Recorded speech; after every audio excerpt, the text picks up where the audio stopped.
Sveiki visi, kas mane klausote. Visai neseniai Vladimiras Putinas buvo susitikęs su kariškiais ir skaitė tame susitikime pranešimą. Vėliau ten taip pat gynybos ministras Šoigu pasakė keletą žodžių, pateikė gana tokių įdomių skaičių, paminėjo, kad realiai tik 15 šalių siunčia karinę ginkluotę į Ukrainą ir aišku, tame tarpe ir Lietuva. Visi mes žinome, kad fiziškai Lietuvos administratoriai siunčia nupirktą, Lietuvoje anksčiau nupirktą karinę ginkluotę Ukrainai.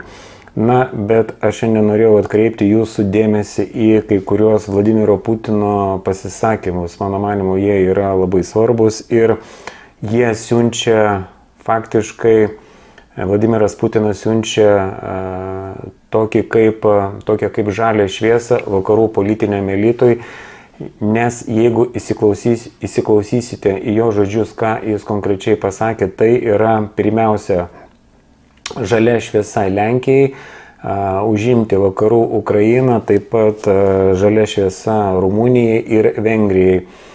Paklausykime porą minučių, ką kalbėjo Putinas to susitikimo pabaigoje ir ką jis kalba apie tos teritorijos vakarų Ukrainos žmonių norą susijungti su istorinė tėvynė, tai yra su Lenkija.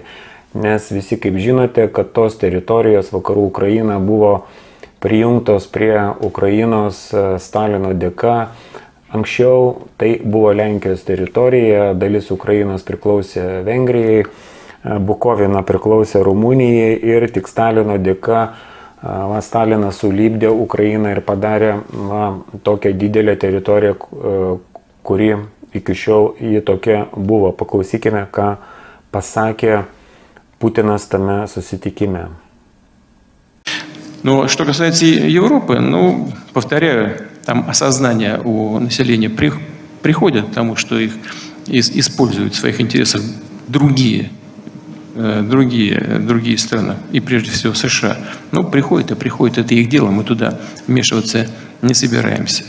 Значит, но что я хотел бы сказать в завершении?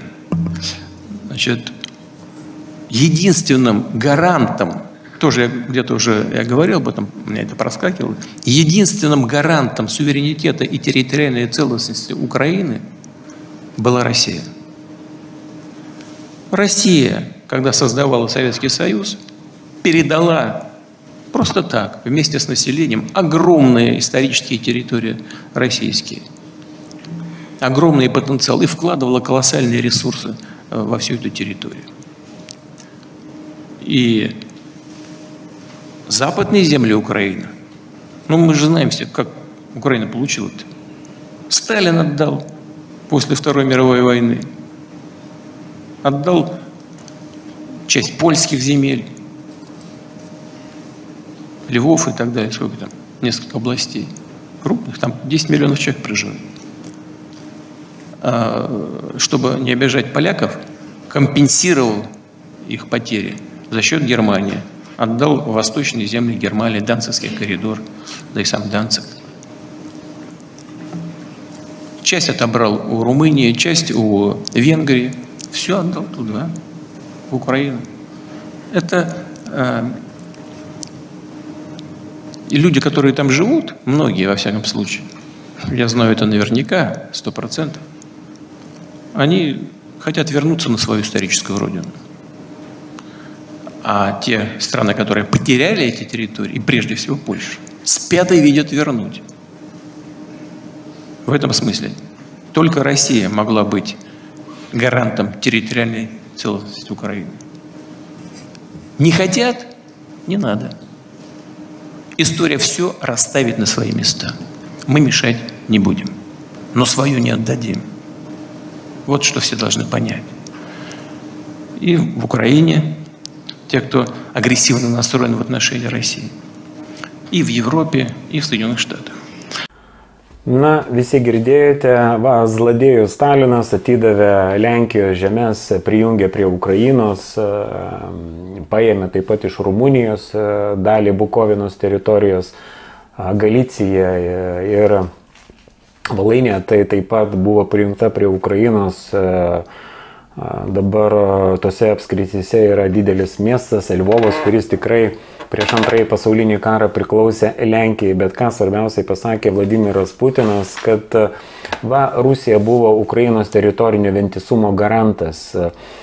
Nenorite, nereikia. Ir dar viena įdomi detalė, kurią girdėjote, kad žmonės, tie, kurie gyvena toje teritorijoje, tai yra vakarų Ukrainoje, maždaug apie 10 milijonų žmonių, jie nori susijungti su savo istorinė tėvynė, jie nori, ir tai tikrai yra toks kaip pranešimas, toks pasufleravimas, žalia šviesa, kaip nori, taip manykit, Lenkijos politiniam elitui. Mes Rusija nieko nedarysim ir kaip Vladimiras Putinas sako, istorija viską sustatys į savo vietas.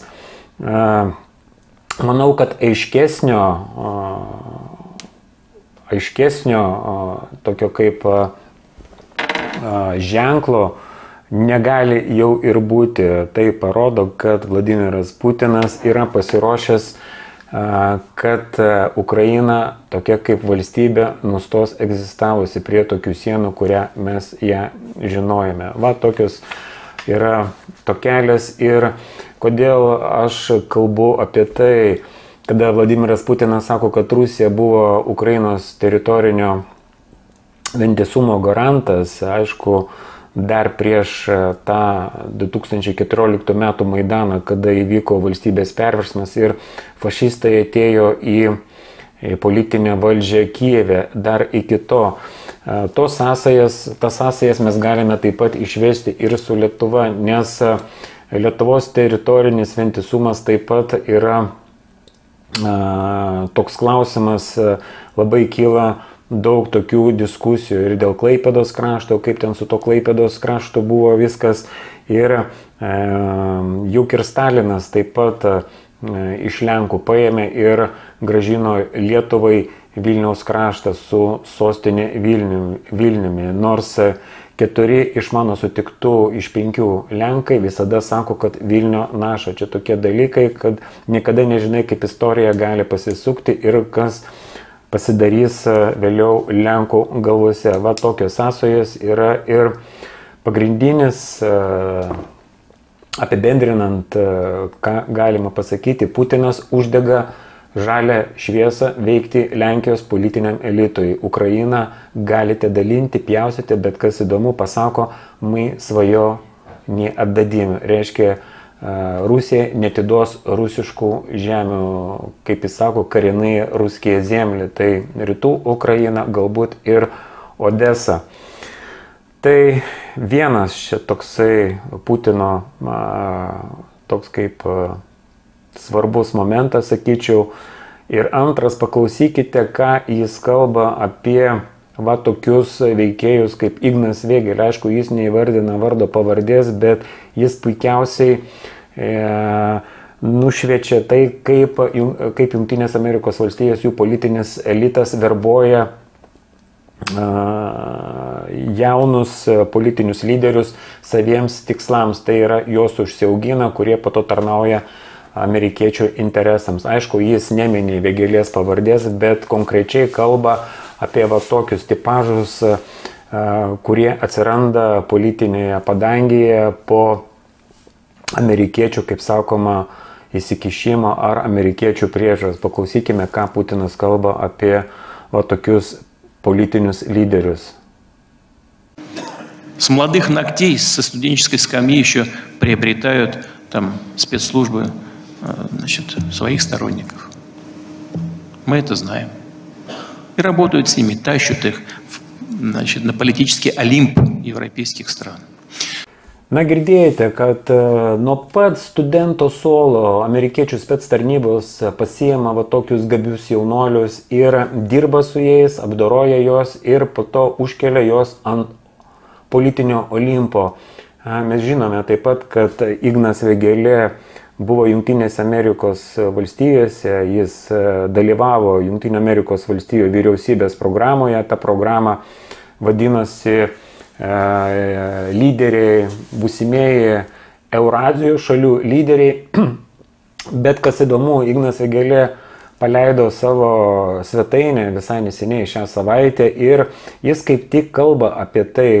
Čia yra jo portalas ignasvėgėlė.lt ir dažniausiai užduodami klausimai, kada jis bando aiškinti, kad jis nėra nei prorusiškas, nei proamerikietiškas. Ir apibendrinant, jis, žiūrėkite, ką rašo, Ignas Vėgėlė yra prolietuviškas, visada dirbo Lietuvai ir niekada nebuvo įsipareigojęs jokiai kitai valstybei.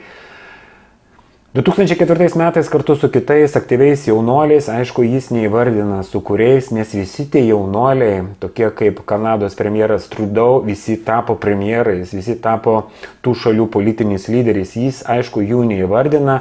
Čia liktai tarp kitko kažkokie tai jaunuoliai iš kažkur tai atsirado, atsidūrė Amerikoje.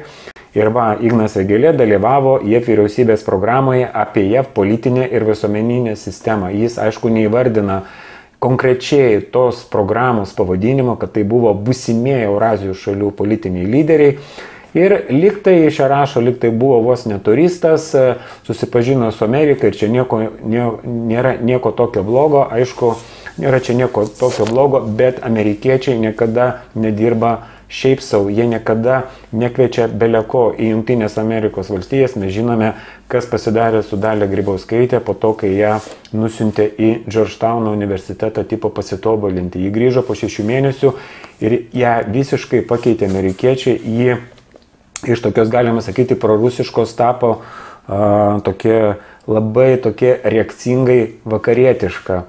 Na, iš čia toliau rašo, viena pažintinė kelionė į JAV niekaip neįpareigoja Igno Vėgėlės tarnauti ne Lietuvos, bet JAV interesams. Prielaidos apie kitokią sąsają su Amerika ar kitomis užsienio valstybėmis neturi jokio faktinio pagrindo. Aišku, mes neturime tokių dokumentų, kuriame Ignas Vėgėlė pasirašė Amerikos spec tarnybom, kad jis dirbs amerikiečiams ir panašiai, bet yra tokie kaip netiesioginiai faktai, kaip jis atsidūrė Amerikoje.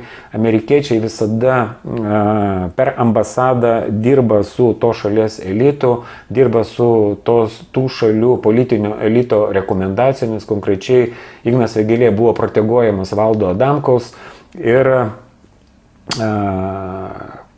nei iš šio, nei iš to grįžus Ignui Vėgėlė iš Jungtinių Amerikos valstijų svaiginanti karjerą ir va, turime dabar situaciją, jis kandidatas į Lietuvos prezidentus ir daug tokių naivolių kažkaip užlipo ant to pačio grėblio, kaip ir visada.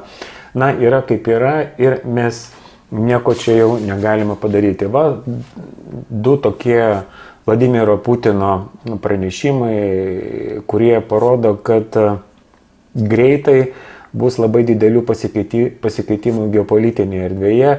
Pirmiausia, Ukrainos padalymas yra neišvengiamas ir tokios Ukrainos, kaip iki šiol mes ją žinojame, tikrai nebus. Ir tai yra tokių politinių klaunų kaip Zelenskis, Porošenko ir Timošenko, visi tokie politiniai klaunai, kurie žingsnis po žingsnio privedė savo šalies žmonės prie kracho, prie nepritekliaus, prie karo ir lygiai tas pats laukia ir Lietuvos.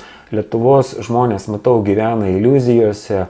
Šiandien aš buvau Kaune Megoje, faktiškai 20 minučių važinėjau aplink, negalėjau prisiparkinti. Žmonės dabar yra toje kalėdinėje psichozėje.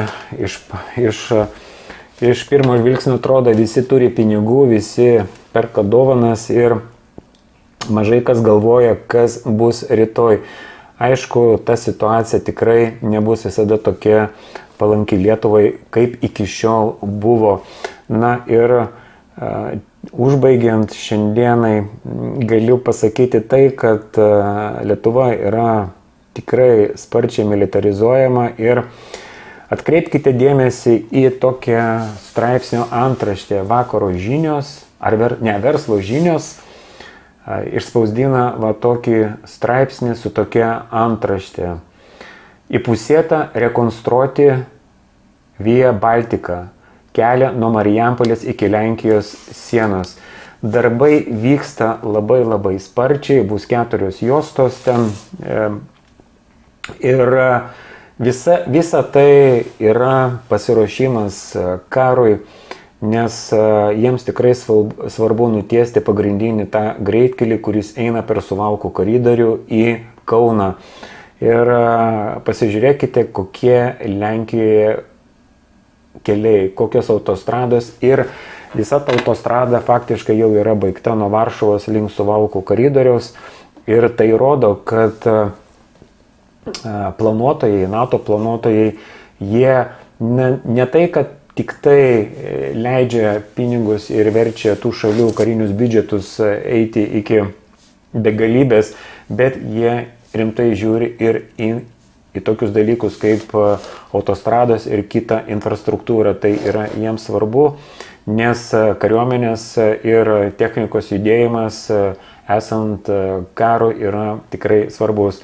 Kas dar įdomi tokia detalė, kad lygiai tas pats buvo ir Ukrainoje.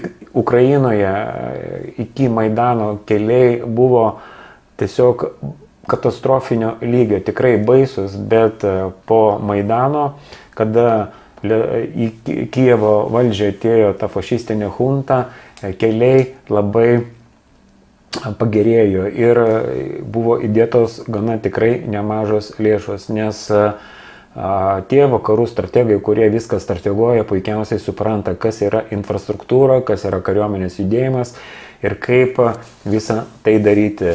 Lietuvoje niekada nevyko darbai taip greitai, kaip vyksta dabar, ir ypatingai ta kelio atkarpa nuo Suvalkų link Kauno.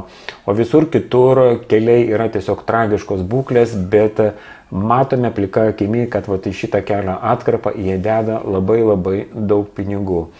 Taigi tokios mano šiandien mintis. Ačiū, kad klausėte. Saugokit save ir tada iki kitų kartų.